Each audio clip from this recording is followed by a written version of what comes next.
नमस्कार,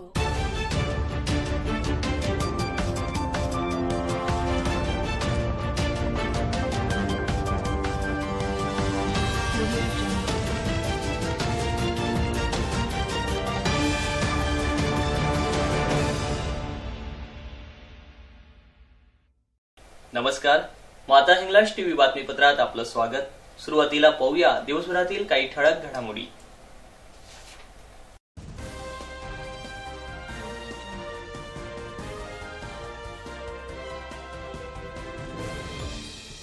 ₹500 लाच घेणारा सहाय्यक पोलीस उपनिरीक्षक धुळे लाचलुचपत विभागाच्या जाळ्यात। वृद्धाला लुटणारे दोघे पोलिसात कैद, एक मात्र फरार। ढोले कांद्यापासून बियाणे तयार करण्याची शेतकऱ्यांची तयारी। धुळे तालुक्यातील कुसुंबा येथे अहिल्याबाई होळकर सामाजिक सभागृह कामाचे भूमिपूजन। दुसरा हप्ता मंजूर करावा, घरकुल योजनेतील लाभार्थ्यांची जिल्हा प्रशासनाला मागणी। आणि शिंदखेडा तालुक्यातील सवाई मुक्ती येथे महाशिवरात्री निमित्त यात्रोत्सव उत्साहात संपन्न।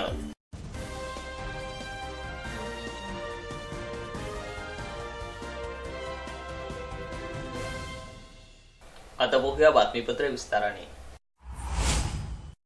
धुळे राज्य राखीव पोलीस दलातील कॉन्स्टेबलला अर्जित रजेची रक्कम रोखीने काढून दिल्याबद्दल लाच मागणाऱ्या सहाय्यक पोलीस उपनिरीक्षकास आज एसीबीने रंगेहात पकडले। अवघ्या ₹500 लाचेसाठी नोकरी धोक्यात घालणाऱ्या एएसआयचा एसआरपी ग्रुपसह पोलीस दलातून धिक्कार केला जात आहे।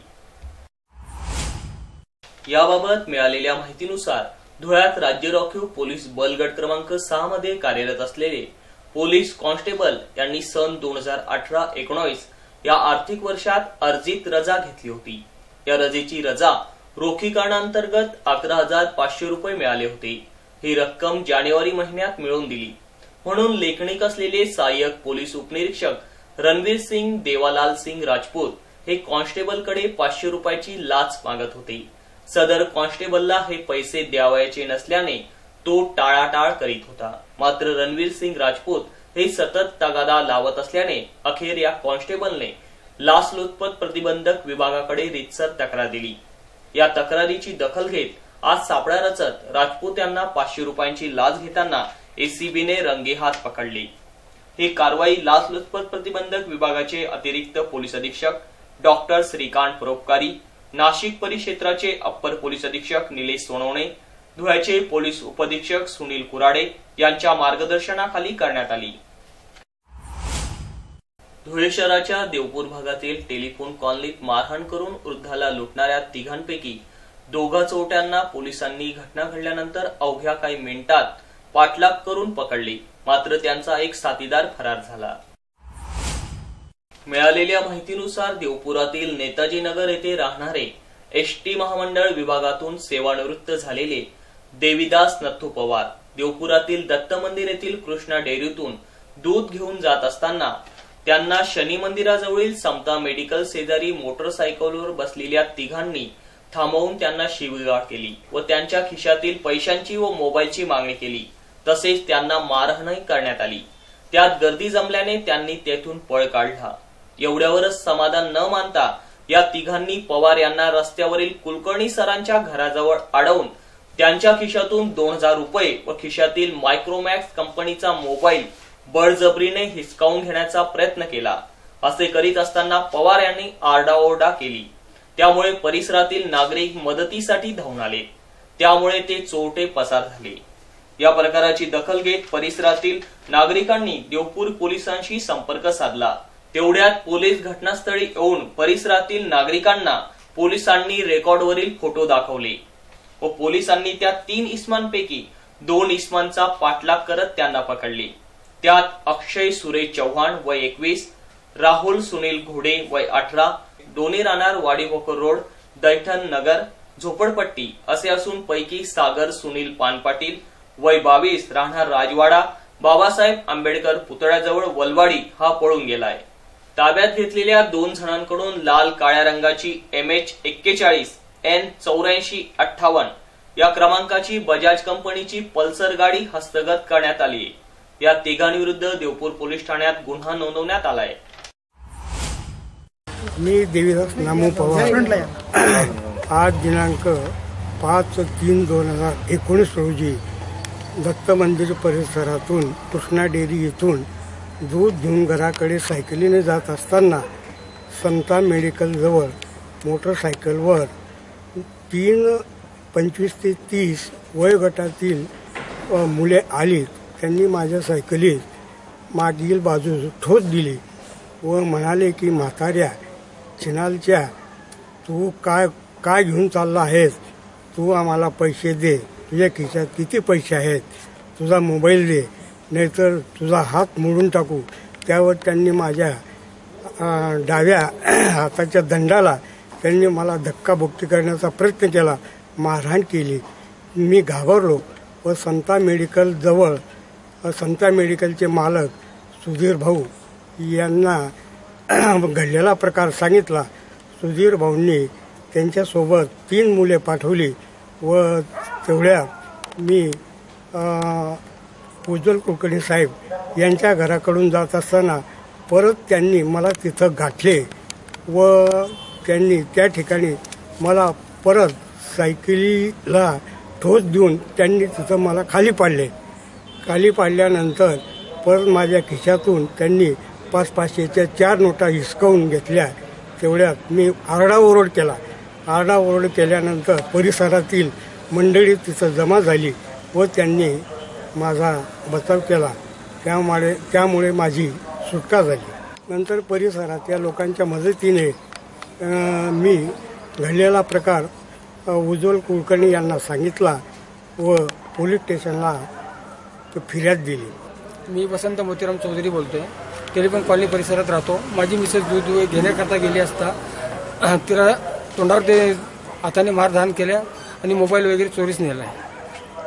आरोपी कोण आहेत ते तुम्हाला माहिती नाही? मला नाही माहिती। मी दिलीप माडगुळकर, कालच माझ्यावर एक खुनी हल्ला झाला आणि रात्री 9:15च्या सुमारास माझी सायकल पंक्चर झाल्या कारणास्तव मी सायकल लोटत फोनवर बोलत येत असताना माझ्यावर एकाने हल्ला केला आणि ते 3 जण होते, 2 जण गाडीवर होते।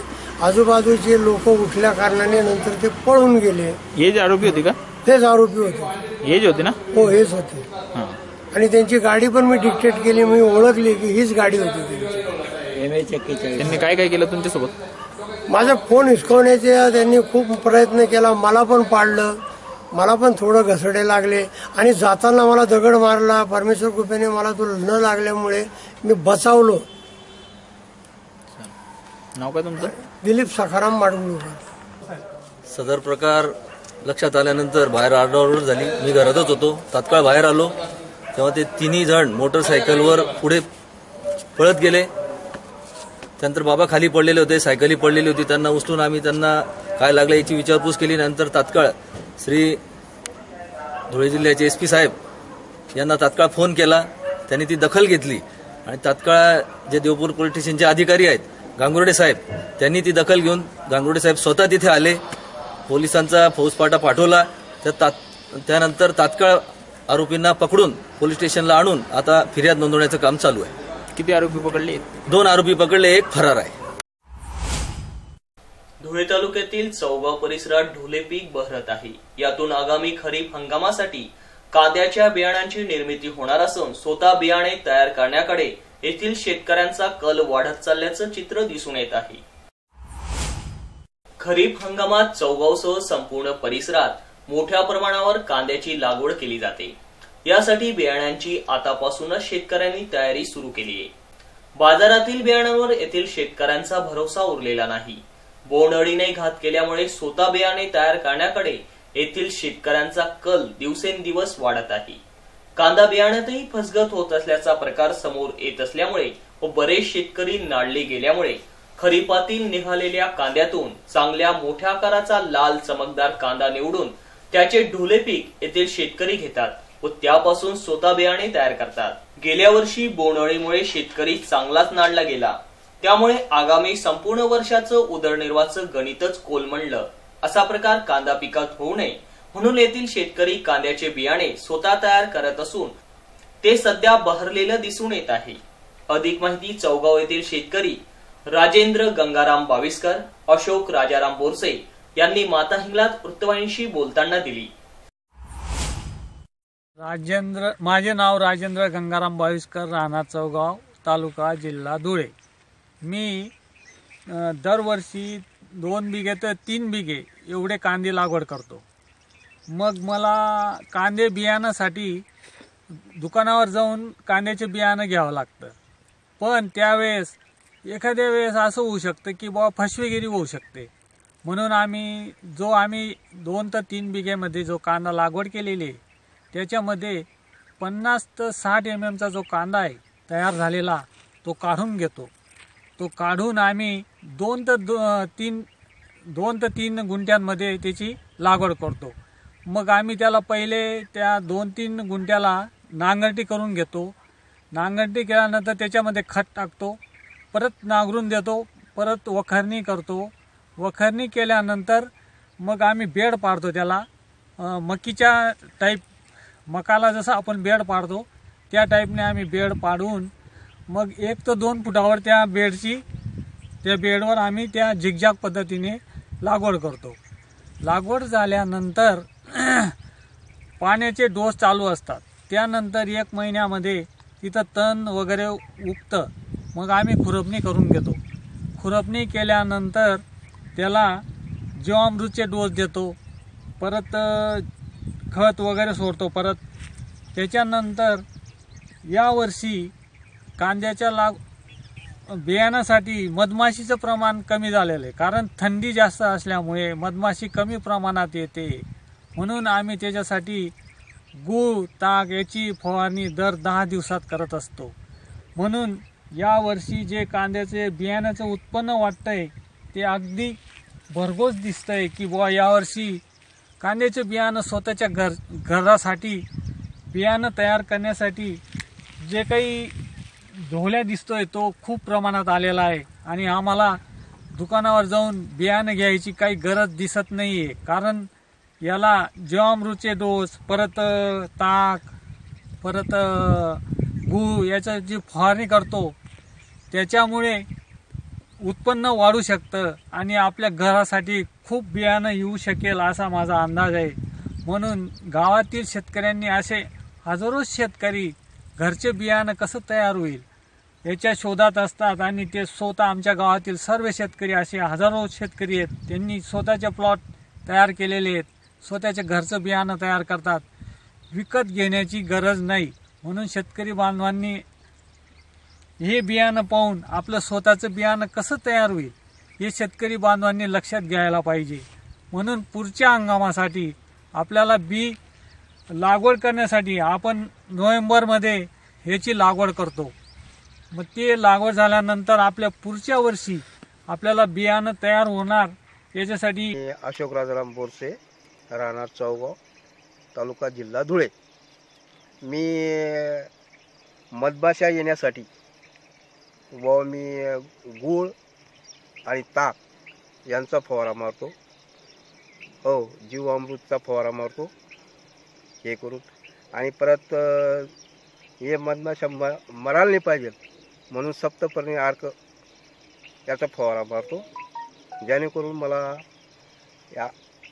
म्हणजे 50 किलो मी कांद्याचे बी लागवड केलेली होती. त्याच्यातनं मला 10 पायलीपर्यंत उत्पन्न भेटायला पाहिजे ही माझी अपेक्षा आहे. धुळे तालुक्यातील कुसुंबा येथे पुण्यश्लोक अहिल्यादेवी होळकर सामाजिक सभागृहाचं भूमिपूजन आज मोठ्या थाटात करण्यात आलं. या कार्यक्रमापूर्वी अहिल्याबाई होळकर यांच्या प्रतिमेस पुष्पहार अर्पण करून कार्यक्रमाला सुरुवात करण्यात आली. संपूर्ण महाराष्ट्रात 40 कोटी निधीतून पुण्यश्लोक अहिल्यादेवी होळकर सामाजिक सभागृहाचं सामूहिक भूमिपूजन आज रोजी मुख्यमंत्री देवेंद्र फडणवीस, नितीन गडकरी यांच्या हस्ते रिमोट कंट्रोलने करण्यात आलं. त्यात धुळे तालुक्यातील कुसुंबा गावाचाही समावेश असल्याने येथेही प्राथमिक स्वरूपात या सभागृहाचं भूमिपूजन करण्यात आलं. या सदर सभागृहाच्या कामास 62 लाख निधी मंजूर झाला असून या निधीच्या माध्यमातून सभागृह उभारण्यात येणार आहे.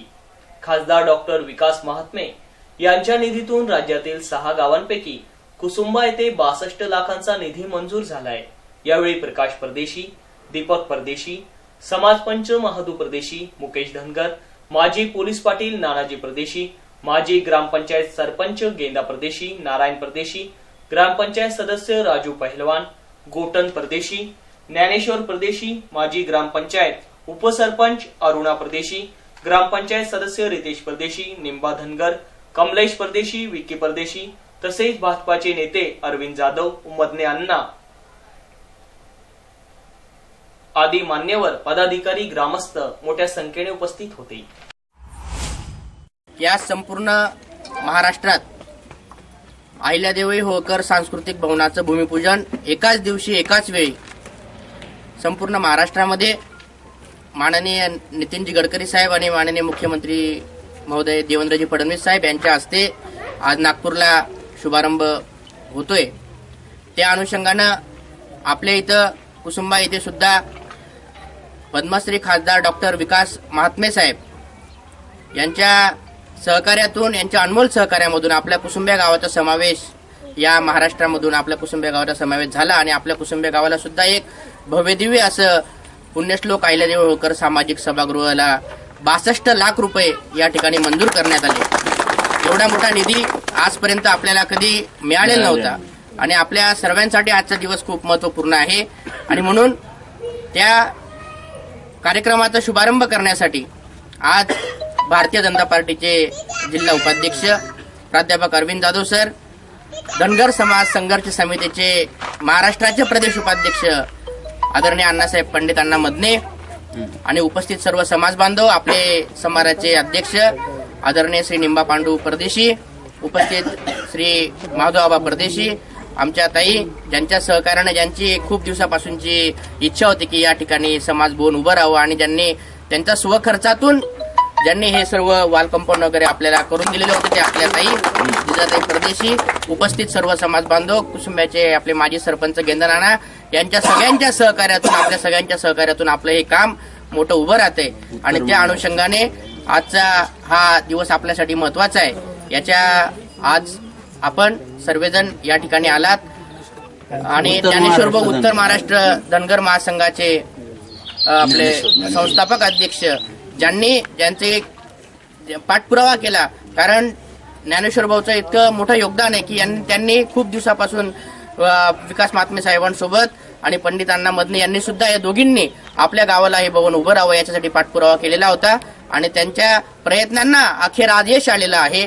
ते यश सोबत ठेवून आज आपल्या उद्घाटन या ठिकाणी करतोय। मी यानंतर शिंदखेडा तालुक्यातील मौजे रहीमपूर येथील दलित बांधवांना रमाई घरकुल योजनेअंतर्गत मिळणारा पुढील निधी मिळत नसल्यामुळे घर बांधकामास विलंब होत आहे। हा पुढील निधी तात्काळ मिळावा यासाठी रहीमपूर येथील दलित बांधवांनी धुळे जिल्हाधिकाऱ्यांना मागण्यांचं निवेदन सादर केलं। जिल्हा प्रशासनास दिलेल्या निवेदनात म्हटलं आहे की शासनाच्या दलित व्यक्तींच्या उद्धारासाठी असलेल्या रमाई आवास योजनेच्या माध्यमातून सर्व नागरिकांना हक्काचं घर मिळावं यासाठी ही योजना असून त्याअंतर्गत आम्ही सर्व अटींची पूर्तता केल्यानंतर आम्हाला सदर योजनेचे पत्र लाभार्थी म्हणून या योजनेअंतर्गत पहिला हप्ता रुपये 25,000 मिळाला आहे। यात आम्ही घराचा पाया बांधला, मात्र पाया बांधून 1 वर्षाचा कालावधी झाला तरी आज पावे तो दुसरा हप्ता मिळाला नाही। तरी जिल्हा प्रशासनाने याची त्वरित दखल घेऊन या योजनेचा दुसरा हप्ता मिळवून द्यावा अशी मागणी या निवेदनात करण्यात आली आहे। निवेदन देतेवेळी झुलाल रामराजे, प्रकाश रामराजे, भीमराव रामराजे, विनोद रामराजे, बाणूबाई कुवर, अजय आखाडे, दयाराम रामराजे, गजानन रामराजे आदी लाभार्थ्यांची निवेदनावर नावे आहेत। तालुका शिंदखेडा येथील रमाई घरकुल पात्र लाभार्थी आज माननीय जिल्हाधिकारी सोधोडे यांना निवेदन देणार आहेत, कारण 1 वर्षापासून रमाई घरकुल मंजूर असून सदरील घरकुल जागेसाठी आज सर्व लाभार्थ्यांना वंचित राहावं लागत आहे। घरकुल जागेअभावी आज रमाई घरकुल लाभार्थ्यांचा प्रश्न प्रलंबित आहे। मौजे ग्रामपंचायत रहीमपुरेने वेळोवेळी पाठपुरावा करून जिल्हाधिकाऱ्यांना निवेदन देखील दिलेले आहेत, परंतु कुठल्याही गोष्टीची दखल न घेता आजपर्यंत लाभार्थी जागेपासून वंचित आहेत। म्हणून आज आम्ही सर्व लाभार्थी मिळून ग्रामपंचायत रहीमपुरेच्या वतीने आज माननीय जिल्हाधिकाऱ्यांना निवेदन दिलं की येणाऱ्या 7 दिवसात जर आमचा रमाई घरकुल जागेचा प्रश्न सुटला नाही व त्वरित दुसरा हप्ता मिळाला नाही तर येणाऱ्या 7 दिवसात आम्ही माननीय जिल्हाधिकारी कार्यालय धुळे येथे उपोषणाला बसणार आहोत. तसेच येणाऱ्या लोकसभेला आम्ही सर्व समाज बांधव व समाजाच्या वतीने लोकसभेला बहिष्कार टाकणार आहोत. शिंदखेडा तालुक्यातील सवाई मुक्ती येथे महाशिवरात्री यात्रोत्सवाच्या निमित्ताने महाप्रसादाचं वाटप व कुस्त्यांचं आयोजन करण्यात आलं. श्री मुक्तेश्वर महादेवाची यात्रा मोठ्या उत्सवात साजरी होत असते. दिनांक 3 मार्च रोजी यात्रेनिमित्त सुखलाल भाड व बाबूलाल भाऊ बोराडीकर यांचा खानदेश लोकनाट्य तमाशा मंडळाचं आयोजन या ठिकाणी करण्यात आलं होतं. अशा प्रकारे 3 दिवसीय या कार्यक्रमामध्ये सवाई मुक्ती येथील समस्त ग्रामस्थ मंडळ व मुक्तेश्वर भजनी मंडळ सवाई मुक्ती यांच्या सहकार्याने सदर कार्यक्रम पार पडला. दिनांक 5 मार्च रोजी सकाळी कुस्ती दंगलीचं आयोजन करण्यात आलं. यात कुस्तीगीरांसाठी विशेष बक्षीसही देण्यात आलं. तसेच दुपारी 12 वाजता महाप्रसाद भंडाऱ्याचं आयोजन करण्यात आलं होतं. दरवर्षाप्रमाणे भंडाऱ्यासाठी गावातील दानशूर व्यक्तींनी स्वखर्चाने मदत दिली. यावर्षी भंडाऱ्याचं आयोजन भटू चिंदा दिसले यांनी केलं. यावेळी सरपंच देविदास मालचे, रवींद्र देसले, निलेश सोमवंशी, सुनील देसले, मनोज सोमवंशी, विजय गिरासे, नंदू देसले, संभाजी देसले, डॉक्टर कोमल सिंग गिरासे, अखिलेश देसले, अतुल देसले, सुनील देसले, किशोर देसले, राजेंद्र देसले, नानाभाऊ देसले आदी सर्व पदाधिकारी ग्रामस्थ यांच्या उपस्थितीत सदर भंडारा कार्यक्रम पार पडला. आमचं हे सवाई मुक्ती गाव मुक्तेश्वर महादेवाचं मंदिर. मुक्तेश्वर महादेवाच्या निमित्तानं इथं महाशिवरात्रीला यात्रा भरत राहते. कुस्त्यांची मोठी दंगल होते. त्याचप्रमाणे गावात रथयात्रा होते. संध्याकाळी 2 दिवसपर्यंत रंगीत संगीत असा तमाशा होतो. 400 वर्षापासून ही चालत आलेली परंपरा आहे. या परंपरेला आजही टिकाव आहे. अन्नदाते असतात. दरवर्षी भंडारा म्हणून इथं कोणी ना कोणी अन्नदाता असतो. तर या वर्षाचे अन्नदाते आमच्या गावातील बटू चिंदा देसले यांनी अन्नदान महाप्रसादाचं केलेलं आहे. शेवटी पुन्हा एक नजर ठळक घडामोडींवर. 500 रुपयाची लाच घेणारा सहाय्यक पोलीस उपनिरीक्षक धुळे लाचलुचपत विभागाच्या जाळ्यात. वृद्धाला लुटणारे 2 पोलिसात कैद, 1 मात्र फरार. ढोले कांद्यापासून बियाणे तयार करण्याची शेतकऱ्यांची तयारी. धुळे तालुक्यातील कुसुंबा येथे अहिल्याबाई होळकर सामाजिक सभागृह कामाचे भूमिपूजन. दुसरा हप्ता मंजूर करावा, घरकुल योजनेतील लाभार्थ्यांची जिल्हा प्रशासनाला मागणी. आणि शिंदखेडा तालुक्यातील सवाई मुक्ती येथे महाशिवरात्री निमित्त यात्रोत्सव उत्साहात संपन्न.